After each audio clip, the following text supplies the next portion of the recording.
6.5 million will get you 30 seconds. This is the focus group.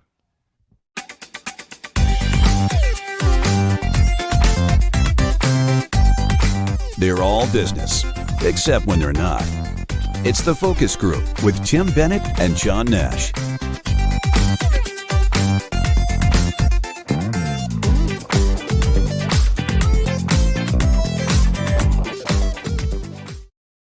Hello, everybody, and welcome to the focus group. Tim Bennett here, as always, with my good friend and co-host, Mr. John T. Nash.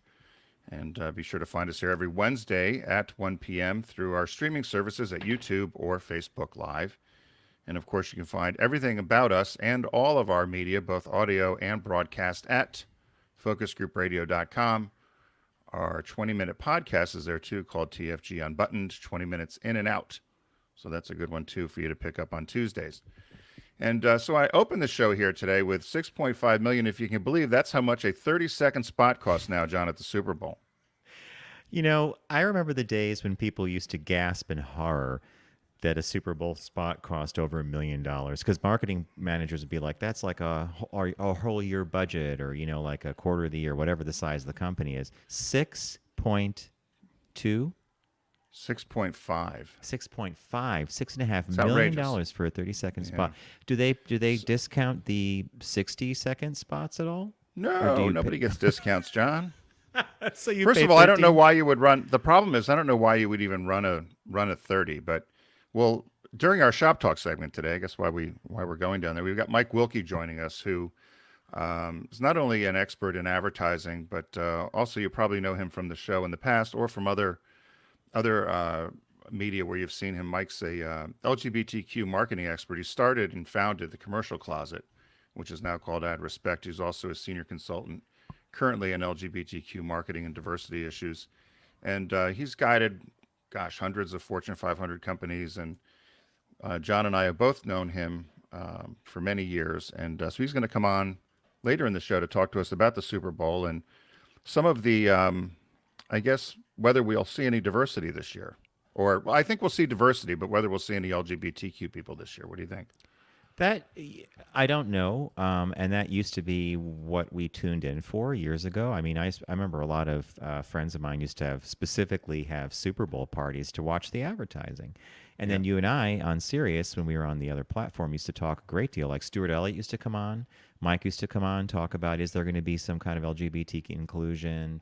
You know, or there was that famous ad one year with Betty White when she did the Snickers commercial, which I still think holds up really well today.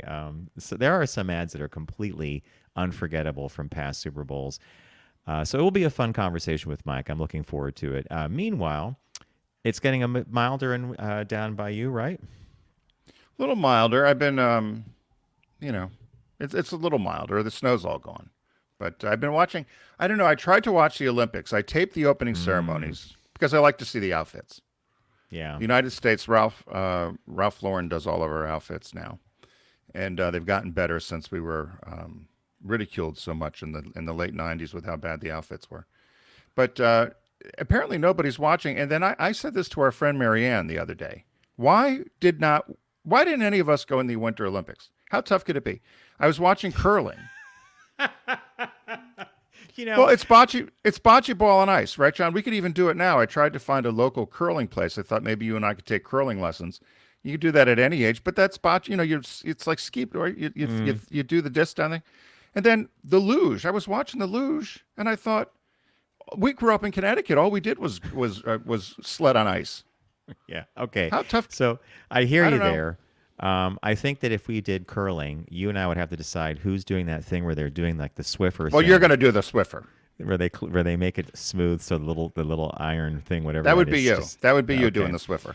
And then if it was luge, you know, I think the illusion of television is that they're not going as fast as they're going, but they get up to some pretty crazy speeds on that thing. And is that the one where you go feet first down? Yeah, the luge. Yeah, the little sled, yeah. And I don't know the difference between that and the skeleton. Ah, good point. There is. I think the sled's a little bigger or different. When I said to Marianne we should have done curling, she said her father would have used that stone to prop up the door and said, get out of here. I'm not sending you to any place. Some Mr. ice rink. I can see Marianne saying that too. Yeah, Dad would have said no to that curling rock or whatever that is. The curling stuff. It's funny that you bring this up because we made a point of watching the opening ceremonies over the weekend, and I was underwhelmed. I mean, at first I was amazed by the whole floor of the stadium being one kind of huge LED or LCD panel that they had all this graphic stuff happening on. But when the parade of the athletes began, I almost fell asleep. I mean, it was the same music looping over and over. And then when certain teams came in, Bob was like, well, why are there only 2 people? Why are there only 3 people? I'm like, they're from the Southern Hemisphere. They don't have snow. So any country that came in, like Austria, had a massive contingent because they're all skiers, right? In Norway it's the Winter Games certainly don't have the hype and the excitement of the Olympics. I could not tell you whether we're well behind in the medal count currently, but it just started.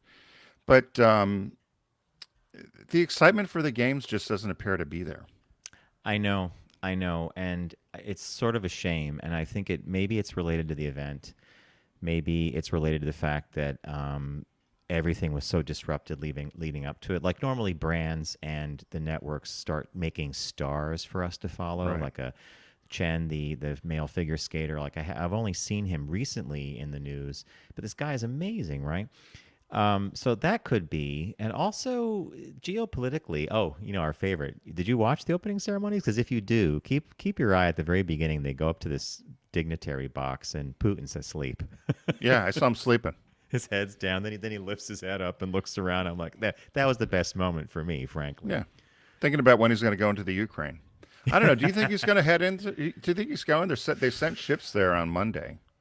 So I don't know. The Do you fact think that he's going in there? Emmanuel Macron is flown from Paris to Kiev and Moscow to try to broker some kind of or to continue diplomatic talks tells me a lot. I mean, when was the last time we saw something on the scale that he might pull off in Europe? It's pretty. It's like a slap in the face, actually, to be reminded that this can still go on. And over the weekend, I did appreciate some of the talking heads that came on the news shows saying, Marco Rubio in particular said, if we enter an age where you just decide you don't like the size of your country and you can overrun the country next to you, that's a bad thing. That's not, he goes, we can't have that. And so it's a little sweaty Marco said that. Little sweat, yeah. Little sweaty Marco, who supported the jackass for 4 years, who cuddled up and snuggled and just about was on his knees for Putin. Yeah. All of a sudden, they found religion. Well, the interesting part of that interview, which was I think it was on Face the Nation, she asked him about the RNC's latest position that the January 6th, the events of the 6th of January were actually like political discourse or something. A walk in the park. It's a walk in the park. He refused. He talked around it. He talked about how the select committee was targeting people who weren't even there. And I'm thinking, boy, someone gave him the talking points, right? And then when she pivoted to talk about Ukraine, then he smoothly sunk into what he knows he can talk about without having to lie and obfuscate and kind of talk around. But I see, things. I would have called him to task. If I was the reporter, I would have called him to task and said, well, where were you during the last administration? Yeah. She tried. She tried. Margaret, I think it's Margaret Brennan. They're She cowards. tried. They're cowards and they're complicit. And that whole coddling of Russia, which Ronald Reagan or anybody from when we grew up in the 80s would just imagine. Margaret Thatcher, the behavior of them that have totally, I'm sure, I've said this a million times. Melania is a secret agent. Putin sent her over. Right? No. Trump loves an Eastern European babe. Sent her over. They've been getting her ready for years and years and years. Sends her in. I am sure that she had a bug on her the whole 4 years. I can guarantee Probably it. one of those hats that just got auctioned off. I can guarantee it. I've been talking that down here a lot up in the Rehoboth Beach. There's actually a lot. Of course, it's the nation's summer capital, and I've had an awful lot of people just kind of, yeah. Well, you are a beach community. Politics seems a little distant from the shores of the Atlantic lapping up on the beautiful sands of Rehoboth Beach. Well, what's her name from Kavanaugh? Over here at the Walgreens, that's where she made the call into about the Supreme Court Justice Kavanaugh, that woman who accused him of being sexually inappropriate. Every time I Wow. drive by the CVS, I think of it. She goes, "I was at the CVS in Rehoboth Beach and I called." Anyway, so what caught your eye this week, Mr. Nash? What caught your eye? Here's what Tim and John found. A story came to us, or to me, from Florida, and it involves something I've never heard of before. I wonder if you saw this on CNN. It's magnet fishing. Oh, But I in did. this case, I was gonna use that for unbuttoned. oh, are you serious? Yeah. So you know all about this then? Okay, a Florida Well, man I've took his yeah, Florida a man little took his bit. grandson magnet fishing. Police are now investigating what they dragged up from the river they went fishing. And so Dwayne Smith and his 11-year-old grandson, Alan, I'm just going to not even butcher the last name, were out on a magnet fishing trip on January 30th in Homestead. It's a suburb of Miami. And within about 5 minutes, they reeled in 2 sniper rifle receivers and bolt carrier groups wrapped in shrink wrap. This was their first time magnet fishing, Smith said, and he chose a bridge with a canal near where he normally goes hiking. Magnet fishing is, one of those things that people do. It's not my prescribed fun thing, and he said it's basically it's a high-powered magnet, and it picked up these components. And with a magnet fishing, every time I cast, he says, I'm coming up with something. There was a bottle cap or, a $7,000 sniper rifle. That's what they think these weapons are worth that they pulled up. So the guy, Smith, is actually a retired infantry soldier himself, and he's been trained in deploying sniper weapons. And he knew a military grade weapon when he looked one. He estimates they're worth about $20,000 and could have been there for up to a year because of the condition they were in.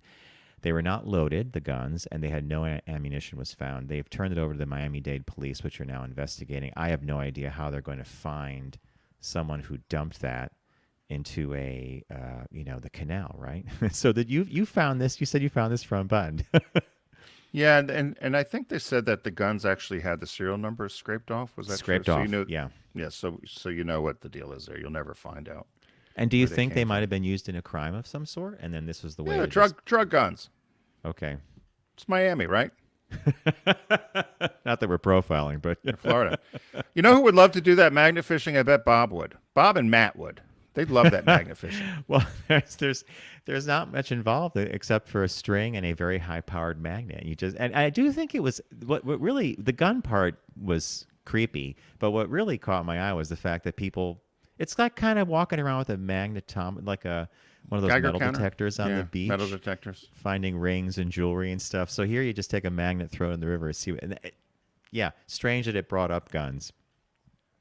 Yeah, and you very rarely hear of anybody that really finds anything any good. Matt had his metal detector down here for a few trips, and then it sitting in the closet.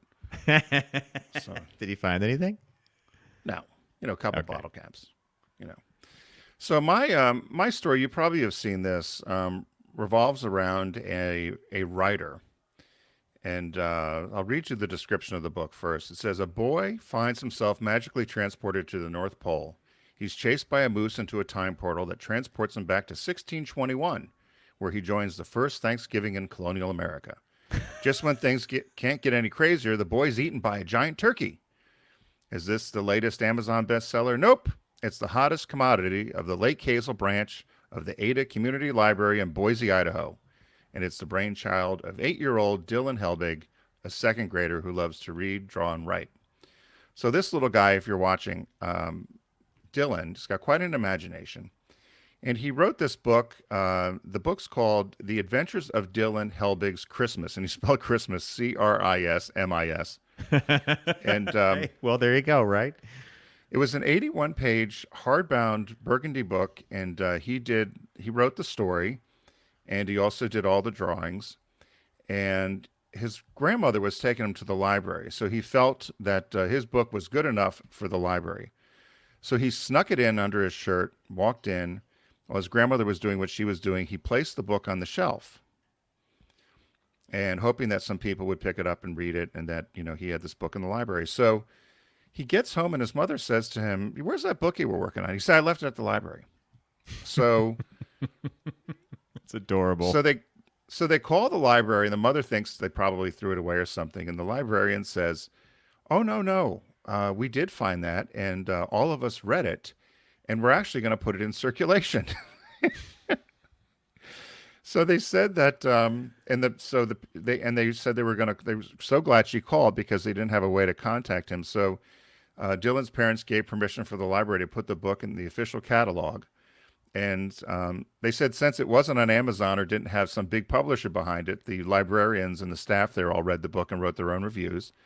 And right now there's 125 people on the wait list to take the book out. So it's been the most popular book at the library.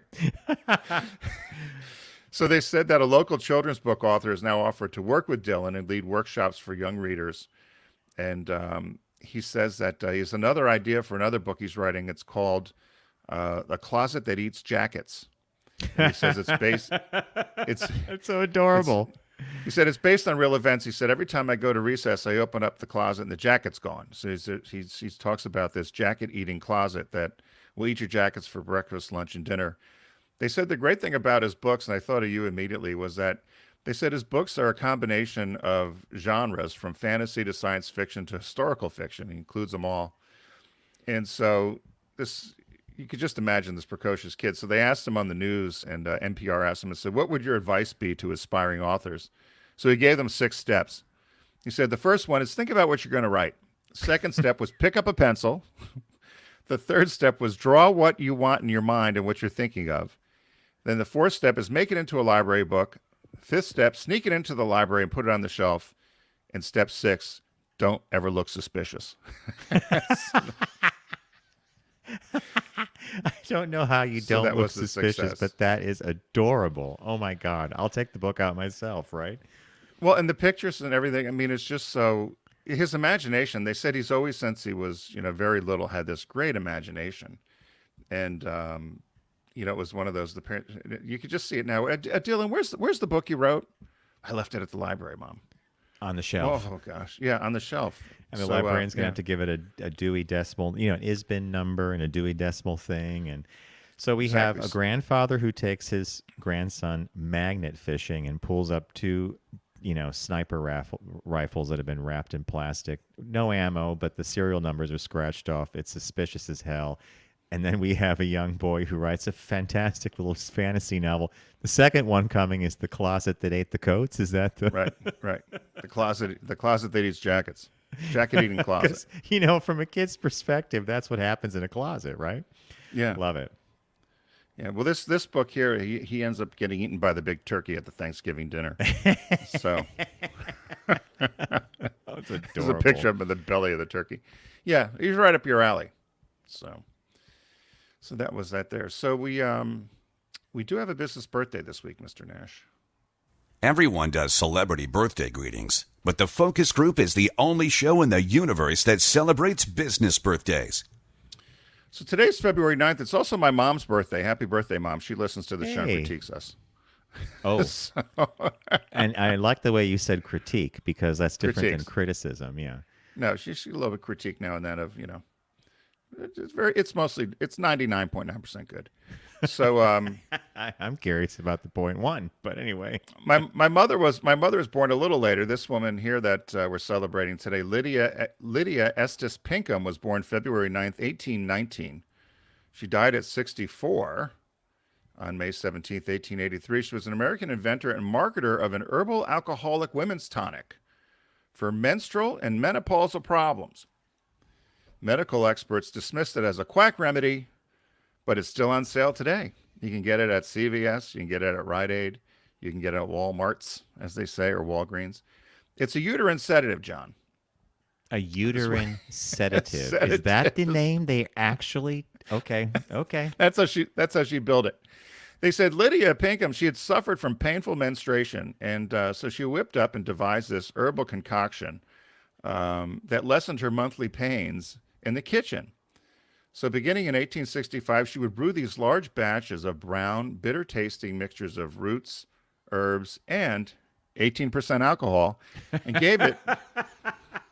Wait. Before you proceed, what is the alcohol? What is technically like? What's the proof of vodka, for example? I don't know. Well, they say 100 proof, but I don't know if that's actual. I think alcohol content is maybe 40%. Okay, so this is I think this. If you have enough of it, you're it's going about to feel half. it. Okay, yeah. Well, it said so. She would give it out to the neighborhood to the ladies. He said virtually all the ladies raved about its medicinal properties. And so after her husband's financial ruin in 1873, she began charging a nominal fee for it. It says, again, she did warn the women that the formula did contain drinking alcohol, which can relieve muscle stress, would reduce pain, and also affect your mood. So she had patented the recipe called Mrs. Lydia E. Pinkham's vegetable compound. So you know what I thought of immediately. This is a precursor to VitaMeataVegamin. Right? Remember Lucy Yeah. she's going to spoon her way to health? Let's try it from the top again. Yeah. So they said that she was also, so in order to sell this or market this, because nobody was interested, she said that she drew out, none of the stores were initially, other than the ladies in the neighborhood that were feeling good after a few belts. They said that she was a political activist and a pamphleteer for the abolition of slavery and women's rights. And so she would write numerous pamphlets and give effective sales pitches for various products and projects. And they said that Frederick Douglass, who was the fugitive slave and abolitionist leader, was a neighbor and a good family friend. So she had a lot of help in terms of how she would write these ads, and she would talk about painful complaints and weaknesses that would take care of the best female population. She would talk about how it would help with flatulence and ovary troubles. And so she did this aggressive marketing and would dramatize women's weaknesses and hysteria. If you're watching, you'll see one of the ads. They're nervous, restless, high-strung, blue feeling. So anyway, she became quite wealthy from this. In 1883, she was selling about $300,000 a year, $300,000 a year of this compound. And again, the American Medical Association said she was a quack. But as we said, it's still for sale today. You could still buy it today. And with her money, after she died, her children had set up a women's clinic in Lynn, Massachusetts, where they were from. And the clinic was open from 1900 until it just closed in 2013. Wow. So it would help. Wow. It would help women, because she was very concerned about the fact that women's health issues were often ignored by men and far too expensive for the normal people to or for normal Americans to have proper medical health. And they also wrote a song about her, Lily the Pink. I guess it's a famous folk song. It's about her vegetable compound. The Canadian soldiers used it in World War I. And it did say it was available as a 40-proof drink during the Prohibition era. So anyway, During happy birthday, Prohibition. Lydia Pinkham. All right, folks, we're going to take a super quick break, and when we come back, we're going to have some Super Bowl talk, and we'll be joined by Mike Wilke from adrespect.org. He's been with us before to kind of, look at the game and look at the ads, but mostly look at the ads. So stay with us, and we'll see you on the other side of the break.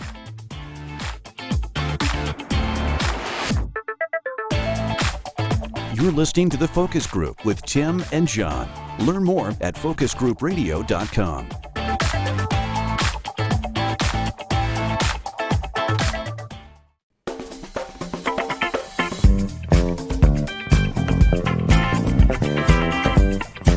Now back to The Focus Group with Tim and John.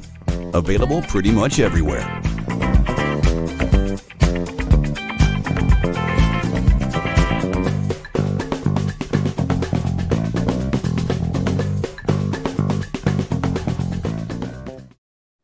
Hello, everybody. Welcome back to the Focus Group. Tim Bennett here, as always, with my good friend and co-host, Mr. John T. Nash. Thanks for joining us. You can find out all about us and all of our media housed at focusgroupradio.com. Our social media also has the same handle, Focus Group Radio. As promised, we've got ad expert and expert on LGBTQ issues and advertising joining us today, Mike Wilke, who you may remember is a friend of our show here. And since it's Super Bowl this coming weekend, we wanted to talk about Super Bowl from a point of view of diversity and inclusion and see if Mike can fill us in on anything. So welcome to the show, Mike. Thanks a lot. Nice to see you guys again. It's good to have you, Mike. First and foremost, when I set up this interview with Mike, I said that we weren't going to be looking at too many ads or talking that because first, I'll just put it this way. Where has the buzz gone with Super Bowl advertising? And if I went back a decade, it was all the ads were buzzy, buzzy, buzzy. And like a week before, we were getting hints of what it would be.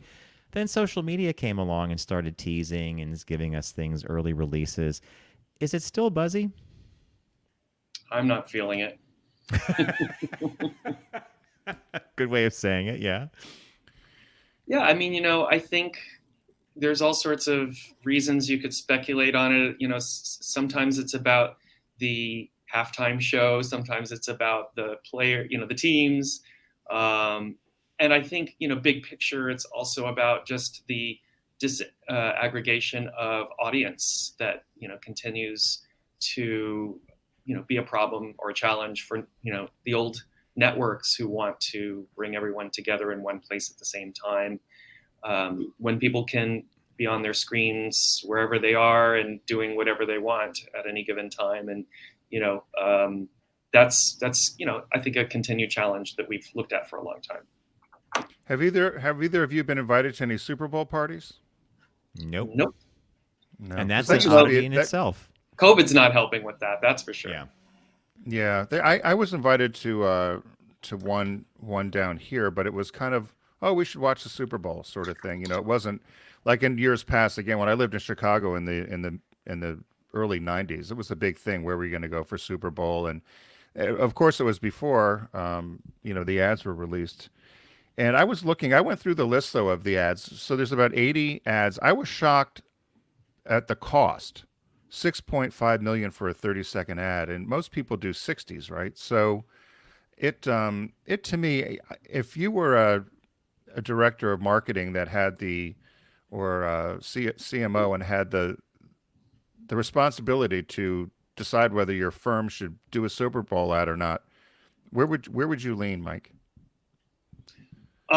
Well, I would try to do something that breaks through, as everyone does, but I don't think I would take the approach that everyone else does on what it constitutes to break through. I think that some of the guerrilla tactics have been a way to sort of get around how that looks. And, that's something I would probably try to do, but that could mean lots of things. There's people who are trying to buy outside of the game and get buzz, but still somehow referencing it. There are people who are going with celebrities. There are people who are doing gross out things, as we've seen over the years with farting horses. There's all sorts of ways to get attention. Celebrities are in force this year. I kind of went through the list myself and looked at which ads had celebrities and how also I responded to the ads.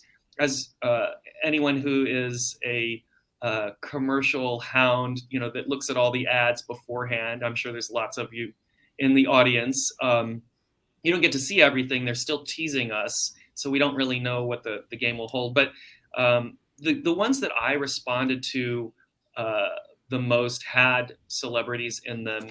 And for me, the standouts were for Amazon with Colin Jost and Scarlett Johansson, his wife, who I've never seen together, actually. Yeah, So good point. I really Interesting enjoyed that. point. And they have great chemistry, and it's a funny ad. And then another one that I really liked was for Lay's potato chips with Paul Rudd and Seth Rogen, the two comedians. And I thought they had a great chemistry, and it was cute. I really enjoyed those ads.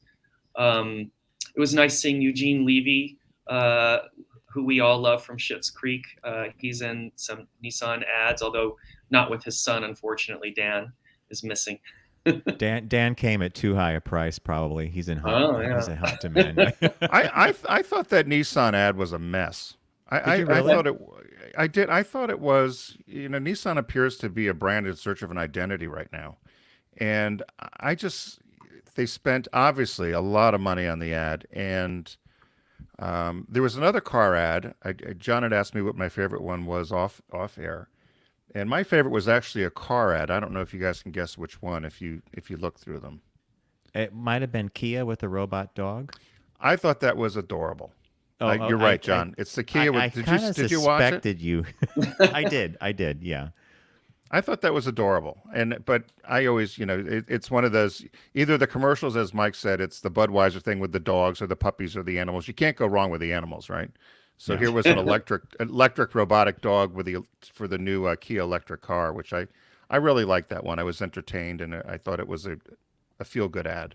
Yeah. So there's for me, before you hop in, Mike, you said something a moment ago about the ubiquity of celebrity in Super Bowl ads, and what I find intriguing about that is you gravitated in the same direction I did for celebrity appeal. So I found the Colin Jost and Scarlett Johansson ad for Amazon to be entertaining. I felt they looked a little too perfect, even though they were supposed to be relaxed at home, in air of quotes. course. Everything was very Hollywood. And I found a couple other spots that amused me. One was Snoop Dogg and Martha for Bic. It's some kind of it's like an electronic lighter that you could point into a candle. So for or a pipe. Well, there's a lot of unspoken stuff going on in the ad, but the two of them are kind of, and he's all over everything these days. He's shilling for Corona. He's doing this Bic spot. He's And doing the then there halftime was- show too, right? He might be. And then there was this Yeah. random spot that I've seen for a electronic document management that you could use for your company called ClickUp.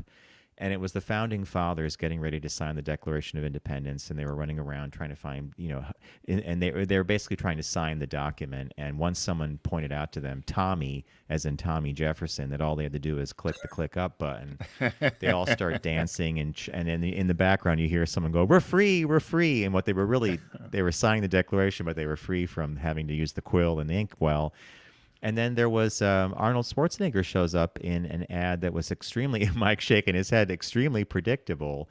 But I did find it a bit amusing, although, God, the stereotypes and tropes in that one. The Who barista. was it for? Do you remember? Yes, for a BMW's electric car. And he comes on as he came into a coffee shop as Zeus. And of course, the barista is like, Zeus, order for Zeus or something. Mike, did you see the BMW one? I did. I thought it was so strange. I couldn't put it together, like why all of these elements were coming together and how they related to, BMW in any way. But And do you see, as you look through some of the ads, not all of them are available, as Mike pointed out earlier. Teasers are available. We have Clue. Oh, I should have also mentioned my favorite spot was actually for Rakuten, and it featured the actress who plays the woman who owns the soccer league in Ted Lasso.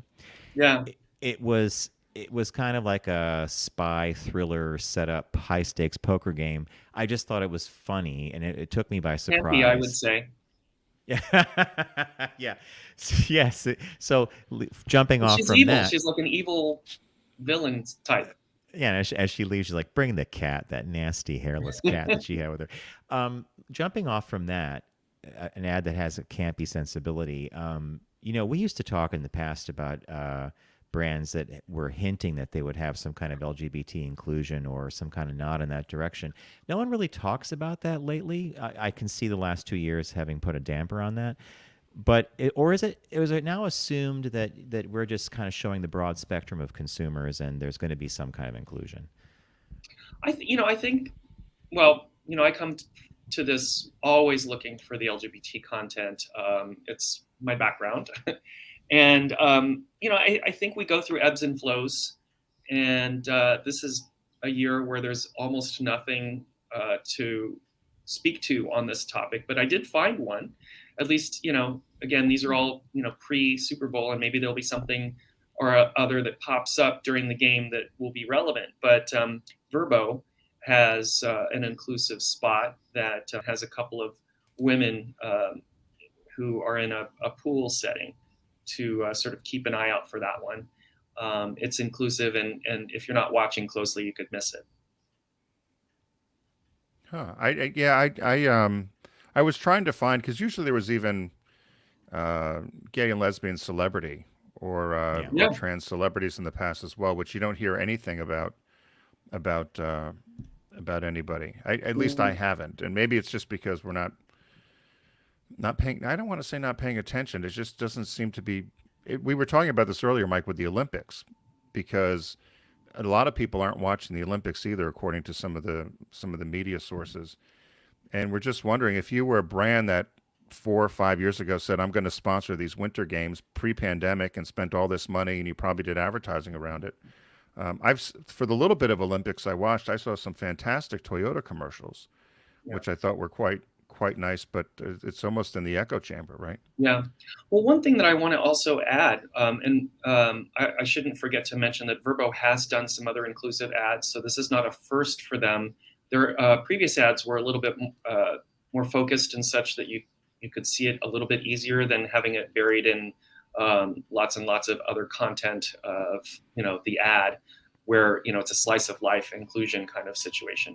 But I really noticed at the end of last year, around the holidays, that LGBT references in ads were coming left and right. I could see 2 or 3 spots in a given show that were relevant, and it tickled me. I felt like, wow, we finally arrived. We're, a point that I've been making in the latter years of my work is that if LGBT folks ended up in commercials as often as we are present in society, at about the 6 or 7% of the population ratio, that we'd be showing up several times an hour in ads.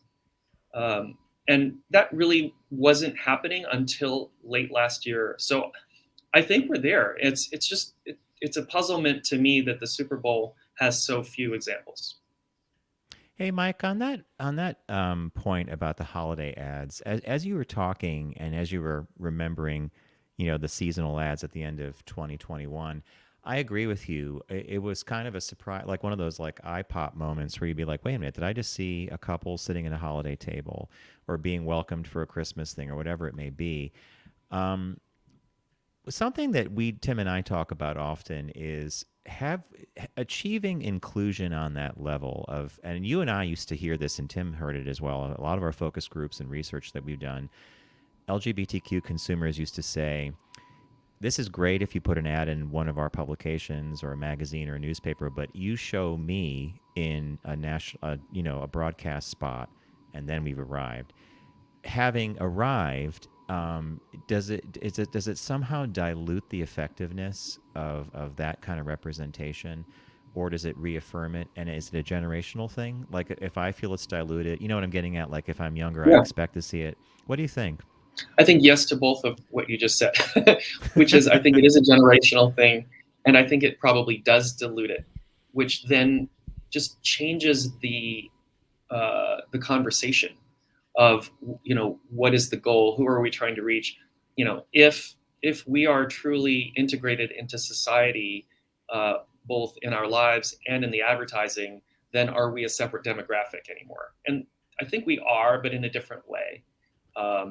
What motivated my work, and perhaps yours in many ways over the years, I think was the desire to change things, to get us to this point, and we're finally reaching it. So it changes the conversation. I mean, we've got more than one generation now growing up in a very inclusive society and who don't feel the invalidation of invisibility that we experienced. And so I think what defines them is something different. Do you think that it's harmed the what we knew as the traditional books or traditional LGBTQ media? If brands have ignored, if all of a sudden it's okay, I'm going to do the mainstream ad now, I'm going to throw a same-sex couple in something. Are they ignoring the regional and local print that helped get us here, I guess? I think it's so hard to separate that concept versus just the general drying up of print advertising. It's been coming for a long time, the drying up of print advertising, and that we would discuss the LGBT component of it. I think is like a fraction of the bigger problem.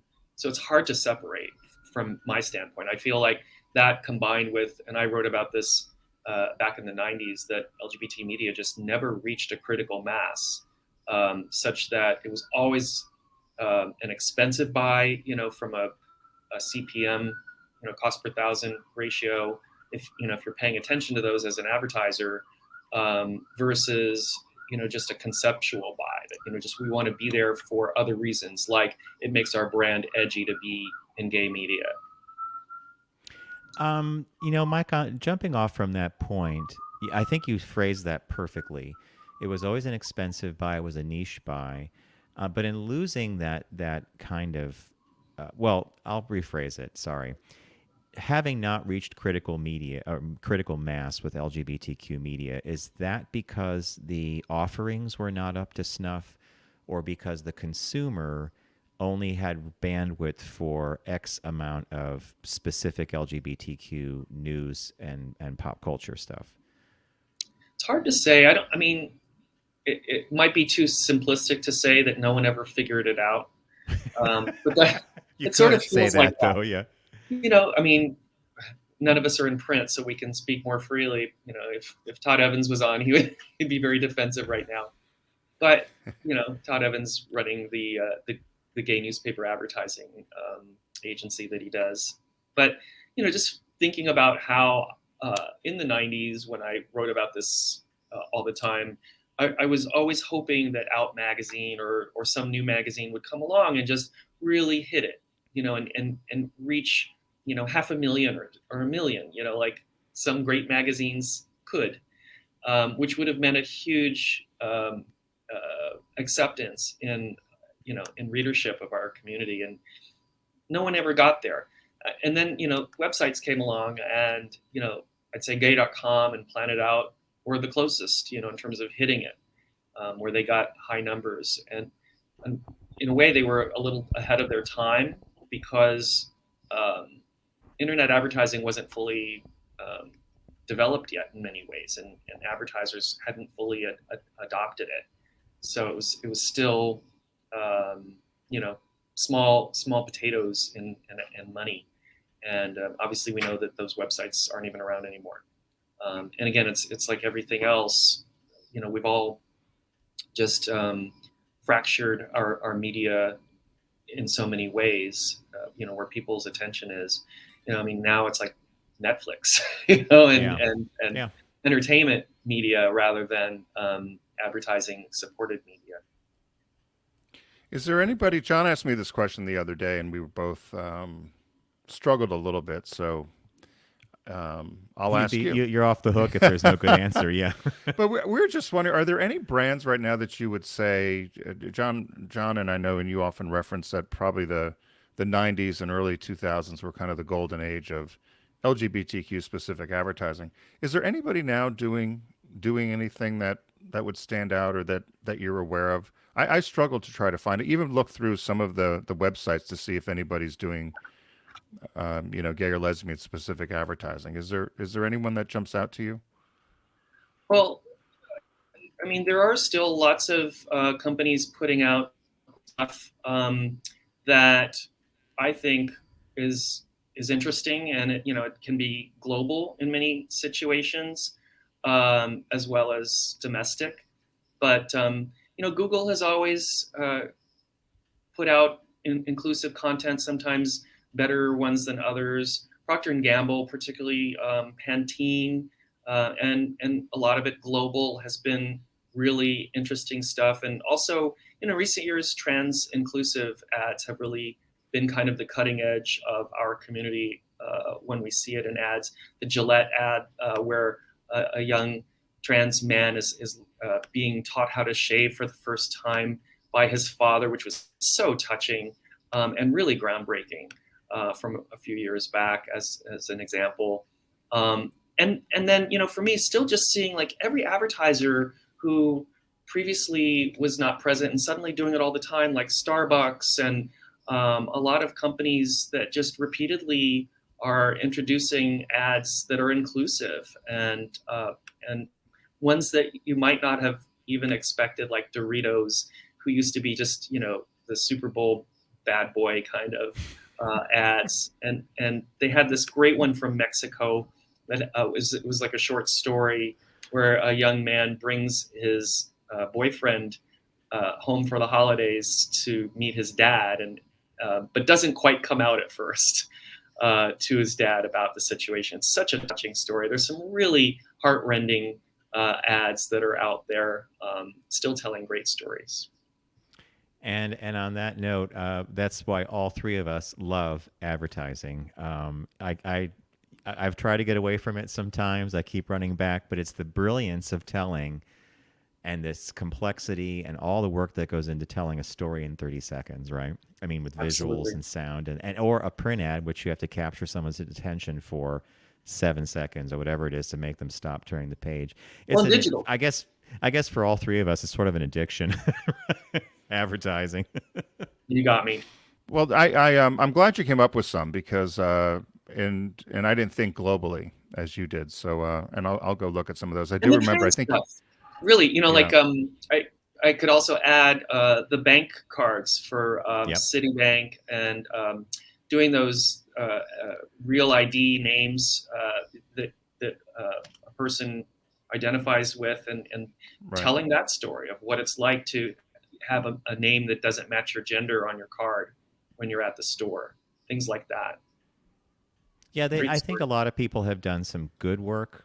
I think that there could be great work that companies can still be doing if we're in an acceptance level different than what we used to be. All right, with that, folks, we're going to say goodbye to Mike. We want to thank him, for joining us. Mike Wilke from adrespect.org. He's been a friend of the focus group and mine and Tim for some time now. Check out, as I said, adrespect.org, and check out the Super Bowl on Sunday. Mike, we're going to put you off screen for a second.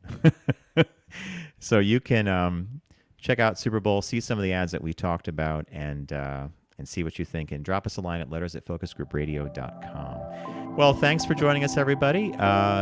Tim Bennett, John Nash here on the Focus Group. Focusgroupradio.com is the URL for our site, and you'll also learn about Unbuttoned, our 20-minute Tuesday podcast there. And a big thanks to Deep Discount, our partner here on the show. Don't text and drive, arrive alive, and we'll see you in the new week.